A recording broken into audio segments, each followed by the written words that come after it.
Do that. We also need leadership from her. Oh, that is going to be a foul on Jewel Lloyd, and they're going to take a look at that.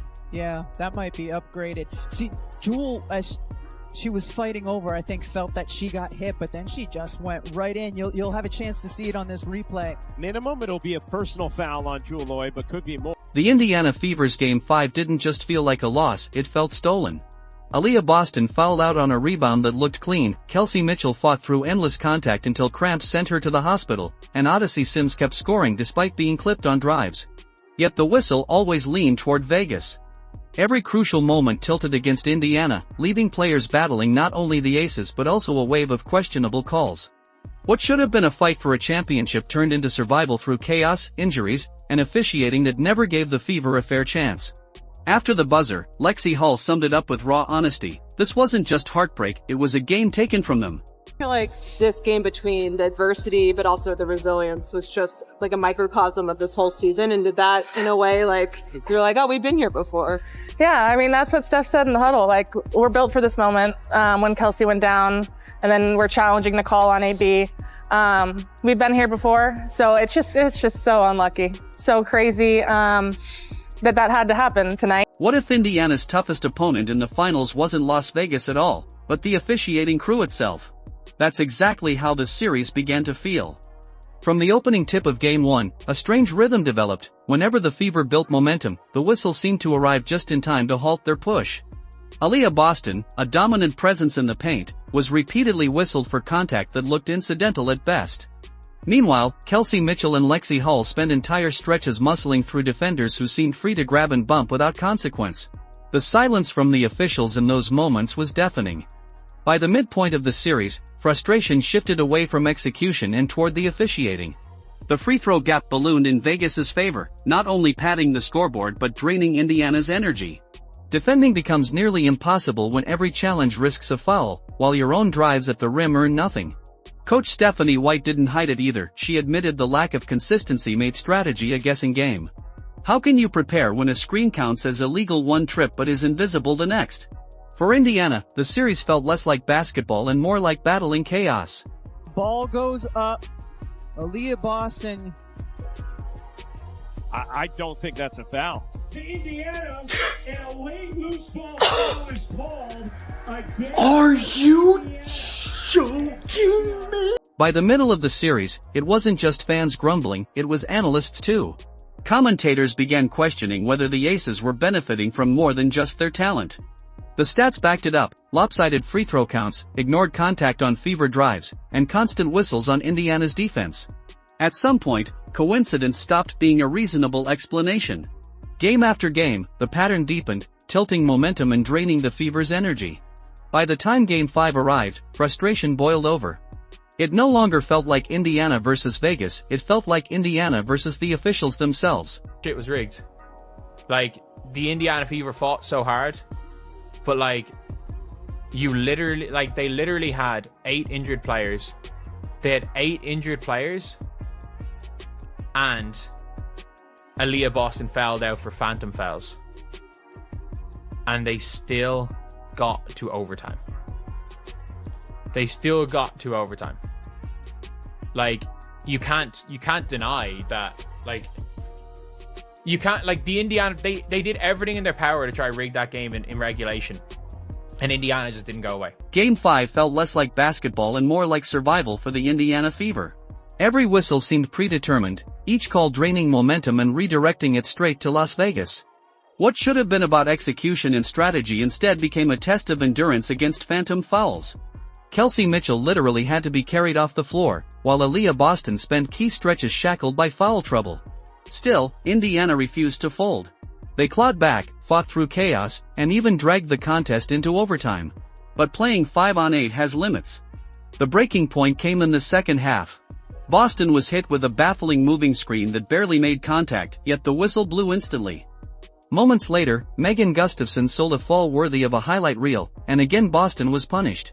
The message was clear: no matter how hard the Fever pushed, the calls kept pushing back harder. Boston do this. Just back her way down. Typically players do not go down when she makes that contact here. Gustafson goes, gets the foul call. The final blow came in crunch time. With just 26 seconds left, Aliyah Boston battled Jackie Young for a rebound only to be whistled for her 6th foul. Indiana challenged, hoping replay would reveal what was obvious to nearly everyone: 2 players simply fighting for position. The call stood. Boston was done, their anchor erased from the closing moments. Young calmly hit the free throws, swinging the lead to Vegas. Forced to finish without their star, the Fever's chance at closing the game slipped away with that whistle. Ball goes up. Aliyah Boston. I don't think that's a foul. Another crushing blow came with Kelsey Mitchell. After carrying Indiana's offense early, she was battered relentlessly: hand checks, hip checks, arms draped over her drives, yet the whistles never came. By the 3rd quarter, her body finally broke down. Moments after drilling a huge 3, she clutched her leg and had to be helped off with severe cramps. Mitchell already had 15 points and remained the Fever's engine, but without her, their attack lost its spark. To make matters worse, physical plays kept escalating. One sequence saw Chelsea Gray shove Lexie Hull so hard that fans braced for a flagrant review. Nothing. Just another silent nod from the officials. This is some bull crap. They're going to just shove Lexie Hull and then say that's a common foul. Like, this is not unnecessary force. Are you kidding me? If this how this game's going to go, like, I'm sick just watching Lexie Hull get beat up. Natasha Howard took hits that would have stopped anyone cold, and the response? Silence. Odyssey Sims, who willed the Fever forward all night, kept getting the same treatment. In overtime she was clipped on a drive, yet somehow the foul went against her as if she'd initiated the contact. The numbers back it all up. Indiana was whistled for 25 fouls, while Las Vegas practically set up camp at the free throw line. That disparity wasn't subtle, it was the story of the game. You can debate tactics all day, but those stats don't lie. 3 things I didn't like. Look at that. Smacked her arm and her entire body. Honestly, could have been a flagrant foul. Look at this. And she's gonna scream like she got all ball, like she's so excited. Like, anybody could go through somebody's entire body and get a block shot. Like, you should be seeing if she's okay. Gosh dang. And then, why do they hit Howard in the face, but they don't review these and give him technicals like they do on the Fever? And then we all saw that one. They called that a basketball play. Bullcrap. Aya Wilson alone earned 10 trips to the line, while Aliyah Boston, battling inside on nearly every possession, was granted just 2. That imbalance speaks louder than any advanced stat. Still, Indiana refused to fold.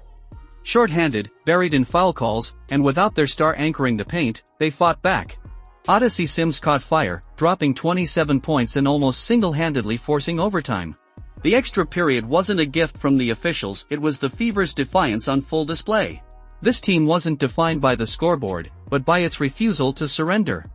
Through every questionable whistle and setback, they showed a fire that can't be measured in points or possessions, only in sheer resilience.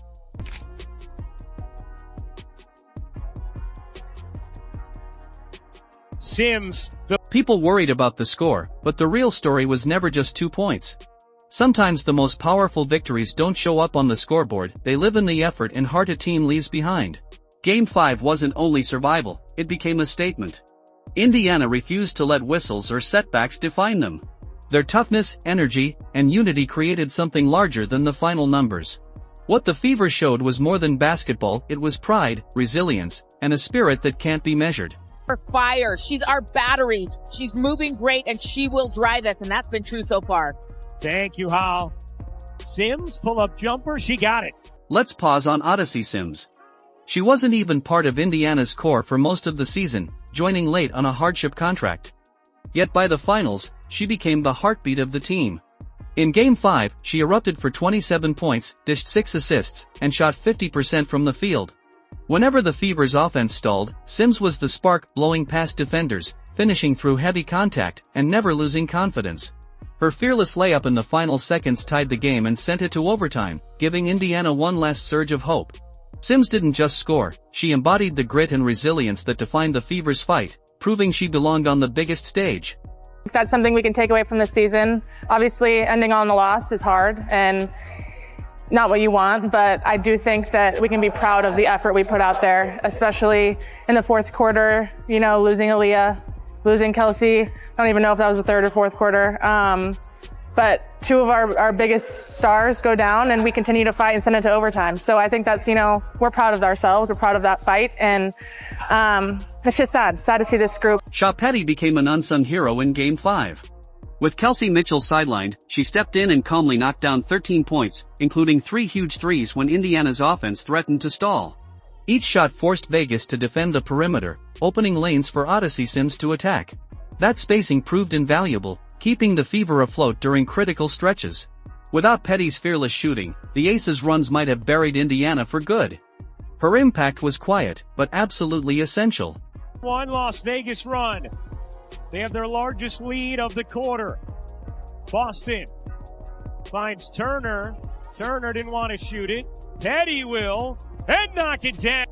The stats have not been gaudy, but the decision-making has been excellent tonight from Greg. Yes. Petty, they need it. They've got it. This isn't an ending, it's a beginning. Clark returns next season ready to lead, Aliyah Boston grows stronger from the fire of this playoff run, and players like Mitchell, Hull, and Cunningham bring the grit and toughness every true contender needs. What Fever fans just lived through wasn't only a semi-final heartbreak, it was the clear foundation of a dynasty in progress. Yes, the series ended in controversy, but that frustration quickly transforms into belief. Indiana showed they can stand toe-to-toe with the league's best. A 6 seed, counted out by nearly everyone, just pushed the defending champions to an overtime Game 5, all while battling foul trouble, injuries, and relentless adversity. That's not failure, it's proof. The Aces may move on to celebrate in other finals, but the Fever walk away with something more important: identity. They've proven they belong in the conversation with the elite, and the league now knows it too. Indiana hasn't peaked, they've only arrived. It's sad. I think, especially when you push a game to overtime and you fight for so long, your expectations are to win, obviously, and so to lose is sad, but I think arm in arm, all of us together, we can look at each other and be proud of each other. So it's a moment of love for sure. Think about everything this roster endured. The Fever lost 6 players to season-ending injuries and had to lean on hardship contracts just to fill out rotations. Their most important piece, Clark, was limited to just 13 games. Yet instead of folding, they rose. Indiana knocked off higher seeds, survived elimination games, and then marched into Las Vegas to face a fully loaded Aces squad without fear. They battled until the final moments of Game 5. That's not the mark of a rebuilding team, it's the statement of a franchise announcing itself as a true contender. The league has been warned. Win. This is a 0-0 game, 5 minutes. We do those situations in practice. It took everyone. O had an incredible night tonight. People just stepped up, and I think, when we were starting that overtime, we all 5, everyone on the bench, playing or not, we believed we were going to win that game. So I think that just goes to show you that we believe in each other and in ourselves, and I'm just so proud of this group. The core Indiana has assembled is flat-out intimidating. Clark will return healthy next season, and her ability to stretch defenses, create for teammates, and score from anywhere instantly reshapes the Fever's attack. Aliyah Boston has already proven she can post double-doubles even while battling constant double teams. Kelsey Mitchell remains a pure scorer who thrives against elite defenses and will step right back into her starring role. Lexie Hull has emerged as both a defensive anchor and an invaluable leader, while veterans like Sophie Cunningham provide toughness and timely shooting off the bench. Put it all together, and this isn't just a promising young team anymore, it's the foundation of a powerhouse in the making. How much did this continue to build that foundation for what the Fever can be next year, the year after, etc.? Yeah, it's hopefully we have a lot of the same players back. It's pro sports is another weird one where every season is different, teams look different, but I think every new player we had this season came into the locker room and felt that connectedness and added to it. So we were really lucky that we had built such a great culture here, and that'll continue year after year. Clark is expected to be fully healthy next season, and that changes everything. This Fever group just learned how to compete at the highest level without her, experience you simply can't buy. Now imagine her rejoining a roster that's already playoff tested, bonded by survival, and hungry for more. The postseason left Indiana with scars, but it also gave them belief. This wasn't a fluke run, it was a glimpse of what's coming. The Fever's championship window isn't years away. It's opening now. Even short-handed, they challenged a dynasty and proved they belong. Their identity, gritty, fearless, relentless, will define them moving forward. That's what fans will rally behind in 2026.